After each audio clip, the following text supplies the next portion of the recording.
So welcome. We're gonna do a number of jobs on the Fazer this year, even though it's already June. I've only ridden it once, so stop procrastinating basically, get on with repairs. They're not needed, but I want them to do them. So we're going to strip down the front end because we've got R6 forks, which you might have already seen rebuilt, if not montage coming in now. New tyres, front and rear, new suspension, new spindle bearings for the rear arm, and some AIS blanking plates or something. So today I've only got about half an hour before I need to leave to go to a project down south, 2.5 hours away, for a couple of days. So I'm going to strip the front end down, fairings off, try and get up in the air, get the forks off, brakes out the way, ready to put a tyre on this in a couple of days' time when I come back, because I need that wheel then to prop up the rear to do the rear. I think. Possibly. I do have a rear, but it's covered in bird poo. So let's do the front end first. Oh yeah, I've also got some handlebar risers, and they bring it close to me, 1/2 inch up and 1/2 inch closer. Should be a bit better on the lower back, which isn't so good these days. So skip to a time lapse. I strip this front end down. Hopefully we get that done today, and then we can come back and start putting stuff back together.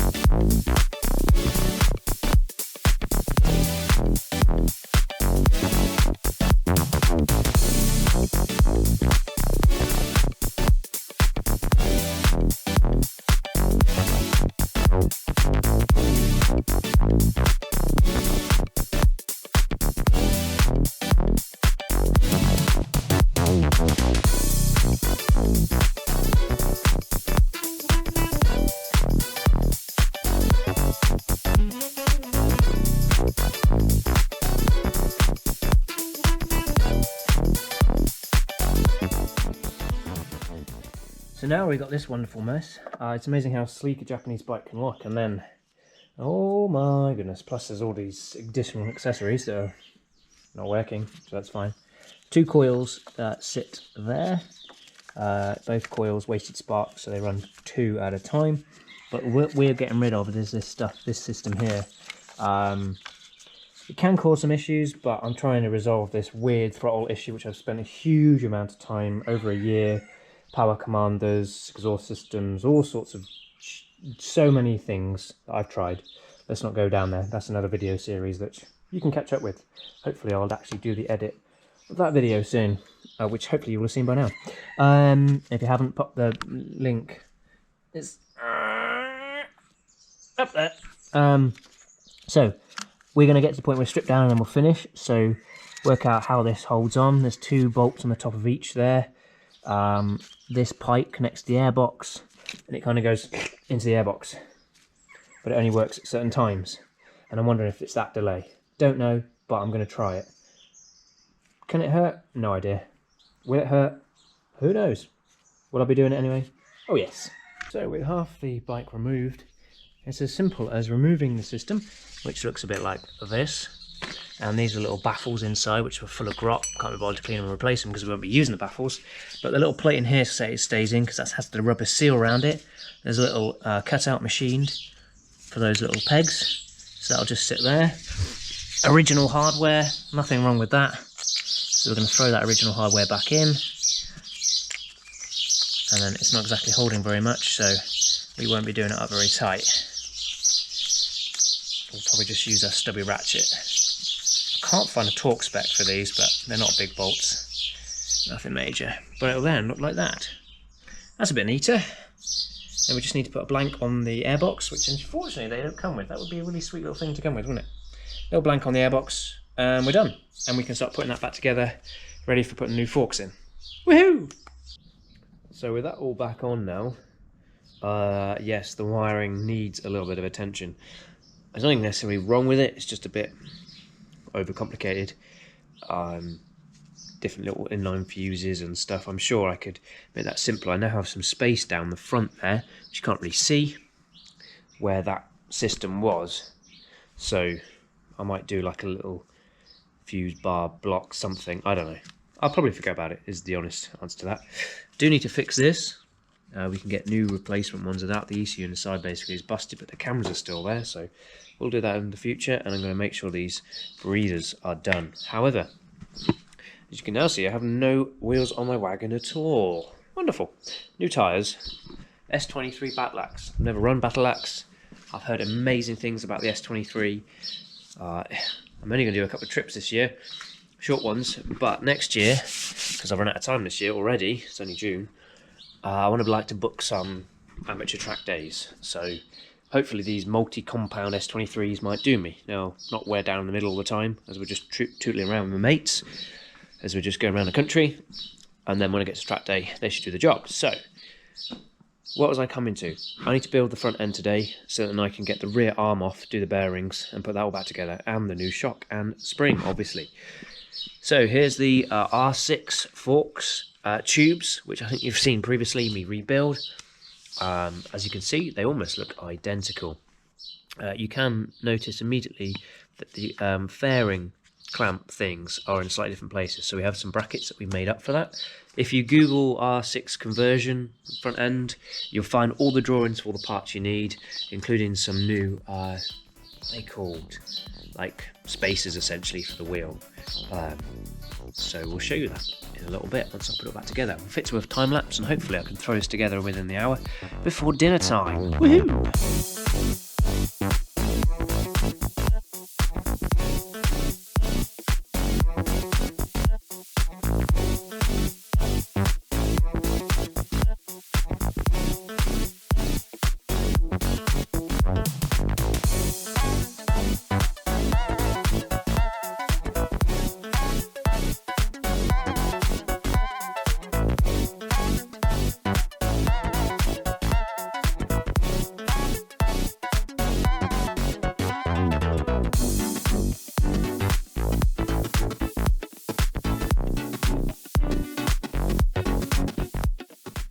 So there's our little machine spacers, stainless ones. A shout out to Steph for sorting out me with those. He then did, I can't remember what he sent me, some metal or something. Oh no, he did water cut these. Got a GoPro angle, I have to get them really close. And then I've machined the heights, because there was a step on the heights, and threads, and little countersink. So it looks like that now. These are going to help fit the fairing, apparently. I need to check some online pictures. I think we need to cut that there, because at the moment it's sitting forwards and it's going to sit really high, which is going to look terrible. So I'm presuming that we have to make a little cut here to get that inside.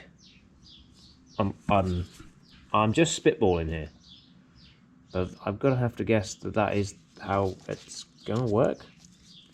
Don't know. And we might move these brackets up here, utilise that with those brackets.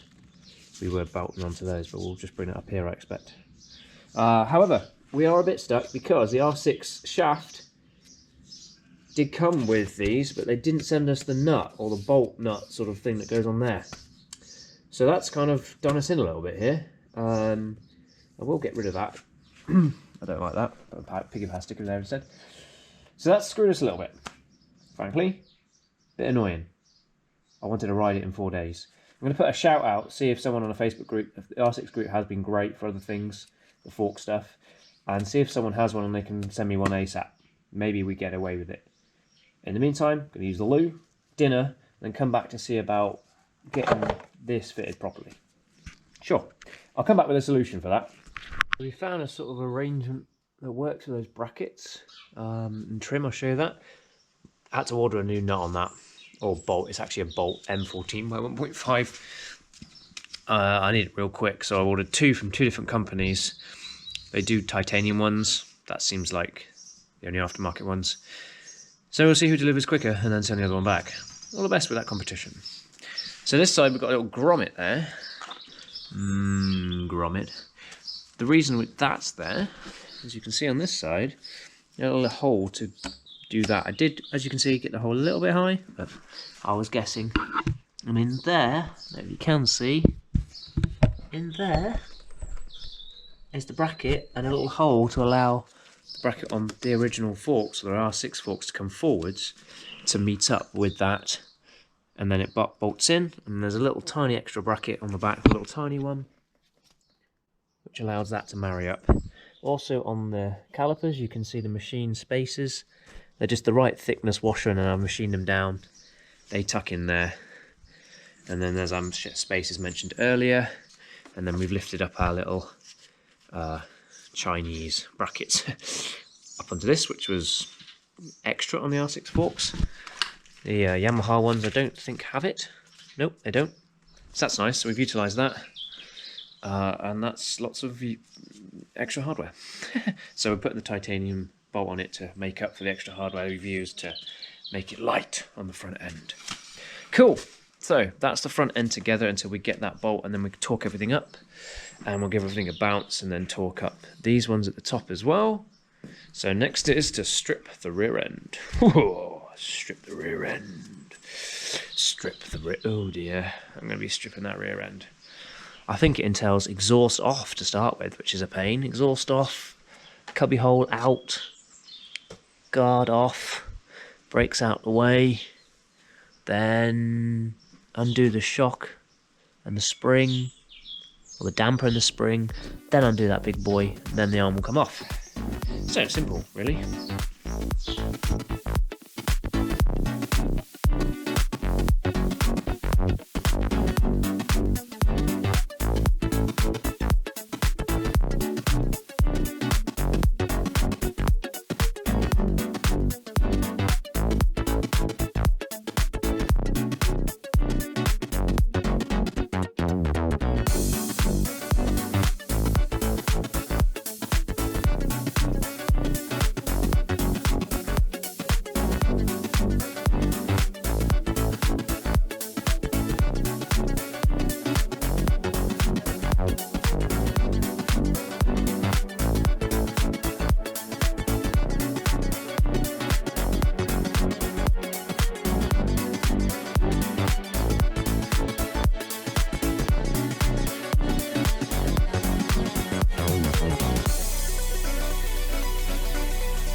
Right, so I just need to use my first finger and thumb like that to withdraw the sleeve.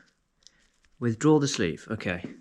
I definitely don't need WD-40, hammers, chisels, grinders, pliers.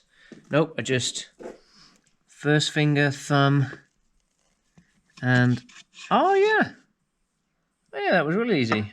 Yep, just withdraw it.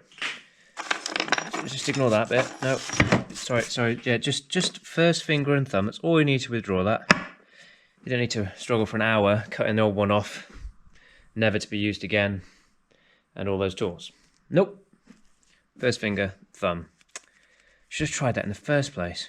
Dang it. So we went out to the jet wash, cleaned it all up. Probably in hindsight, I'd have put this into the powder coaters. You can see where all the grime has sort of been sat there while the plastic covers and stuff have been rubbing away.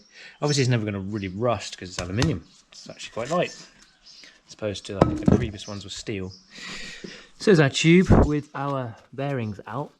We need to put the new bearings in, just flush on that surface.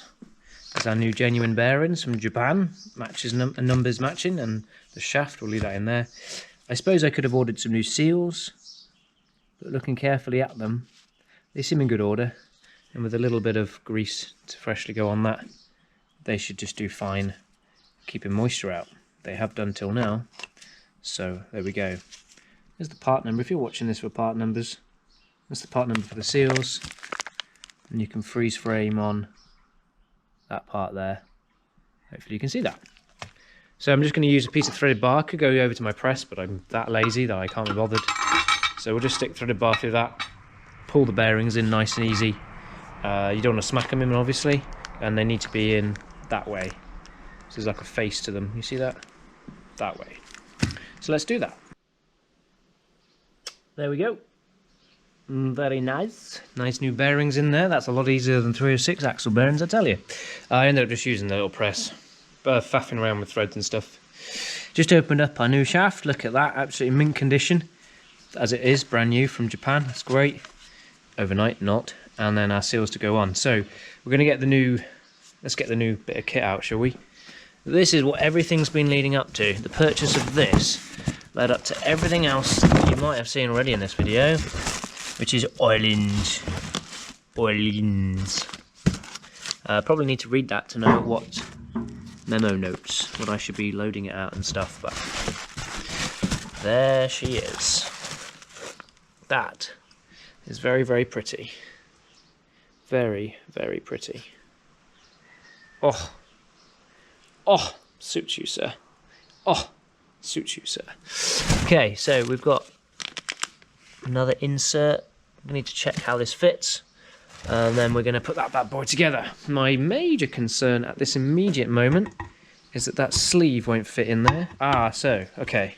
So that sleeve that they've provided will go in there instead of the other sleeve that I removed. Cool. Okay, and then we've got adjustments at the top and bottom. So I need to make sure that I can access that one. Don't know what that one does. And access the bottom one. Okay, cool. I'll work all that rubbish out and show you it on a time-lapse fitted, probably. Maybe. Sure. Why not? So it is in, and it does look epic. And everything's been going well. But there was too much sag, sort of pre-ride sag. It's leaking, it's bleeding. There was too much sag. It was just too soft for preload. So I was just in preload on the spring. I was quite happy with that, and then I was just starting to mess around with getting the damper settings just in a medium area, and the compression is done on the top. Now you can see there's something missing there. It's basically just a pinch nut and a screw in the middle. Well, I undid the pinch nut and immediately it snapped, like it didn't even give resistance. So I can only assume that someone over tightened that in the factory. And now here I am, and it's leaked oil everywhere, so I don't think you can even get a replacement one of these and re-oil it. You've got to pressurize it, I'm presuming. So we'll contact them. Of course, it's Saturday evening and I want to ride tomorrow, and I've got a long ride on Monday, so that's not happening now. So everything went from wahey to, as you can probably tell in my voice, to oh no. Deep disappointment. Such deep disappointment. Anyway, R6 front end is all on. I do need to just adjust sort of the settings or sort of a medium area and then ride it and find out how it feels. So many different changes, but who knows how long it takes to get that suspension. Massive ride to Isle of Wight in about 6-7 weeks, so I've got to get that sorted ASAP. That's all torque to spec though, and set up the bounce and then the torque, so that's cool. But yeah, that sucks. So while I'm waiting for a reply to sort that out, I can't put the back end back together, unfortunately, you know, all the trim and everything. Got a couple of engine frame slider things that I can bolt on in the meantime, but I best get onto the webs and the pocket computer and find out what they're going to do about that. Major disappointment. This sucks. Okay, so a lot of changes have happened. I've just highlighted since I last rode the bike. The handlebars are higher and closer to me. I am sitting very comfy, which is comfy. It's nice, of course. Here we go, Land Rover's getting confused with life. So yeah, that's a nice. I almost keep forgetting about that. We've got OHLINS suspension. Is that how you say it? OHLINS suspension. There's OHLINS in the back, in the rear. And we have 2003-4 5SL Yamaha R6 front forks, which, if you see a previous episode of this, or it might be a future one, I don't know yet, it will be shown how easy they are to fit to this Yamaha. The same era, same brakes. Got new front brake pads. So, yep, they're good. Biggest thing, of course, is the suspension changes. How does it feel? Yeah, feels okay. I've also got brand new tyres on it, so I'm a little bit aware of that. How are those tyres feeling? Pretty good. I've never had such sticky tyres before, so they are summer tyres really, but as I don't ride in the winter, unless I get caught in a shower, I don't ride in the rain, so it doesn't really matter, does it? But it is nice to be out again. This is July, the sun is actually out, and I think this is my first ride-along video. Probably the last. It took me like half an hour just to set the cameras and the microphone up, which are probably terrible, so woohoo! Yeah, I can see it's like steamed up already in the sunshine because of how cold the cameras were.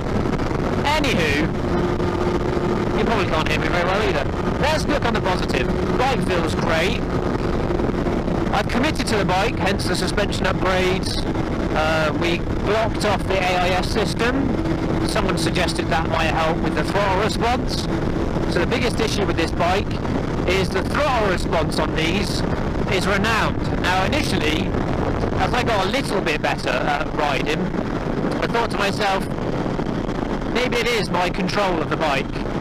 So I took some schools, really focused on the throttle control, because as you go from 0% throttle and you just roll on very slightly, it jerks. There's a dead zone. So I've done everything the forums have said: chain, sprockets, cush drive, rear arm bearings, wheel bearings, done throttle adjustment, balanced the throttle bodies, changed the idle speed. We played around with that. We played around with the TPS sensor, rotating it forwards and backwards to get in a different zone. What else have I done? AAR system, and then most recently, or actually about a year ago, just before winter, I took it up to DynoJet's headquarters in the UK, and we put it on the dyno.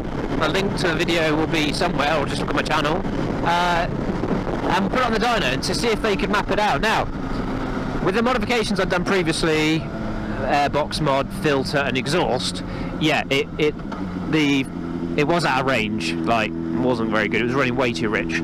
So he has cleaned it up, and it drives lovely. It rides lovely. However, I still think that this little dead zone is there. So it's obviously more obvious in first, second, third, but when you're going into a bend at pace, like on track, like I had done last year, and you go into that bend in third, say, and you're obviously on the brakes, rolling off, you roll off onto the brakes, and then you're about to roll on, you're waiting, then suddenly it picks up. It's really disconcerting, and I've got very limited experience, like knee down, all the rest of it. Didn't get my knee down there, that wasn't the idea. But when you're at high lean angles that you wouldn't do on the roads, on the track, and then you get that jerk, it is not comfortable. Not comfortable. So, I'm going to sneak by this guy here because it's getting annoying. So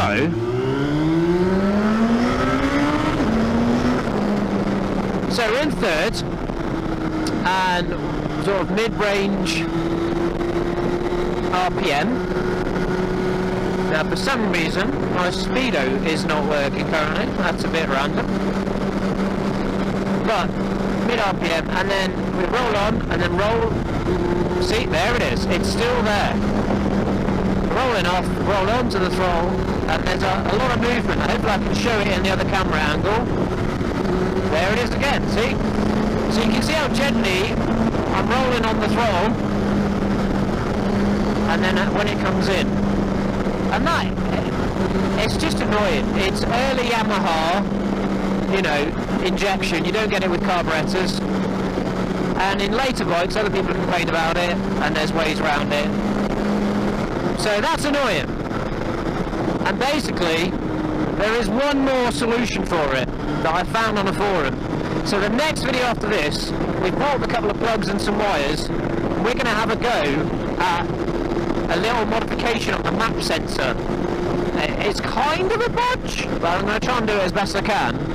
But essentially it means that there's always a little bit of fuel going in, so as you open up the throttle you don't get that dead zone.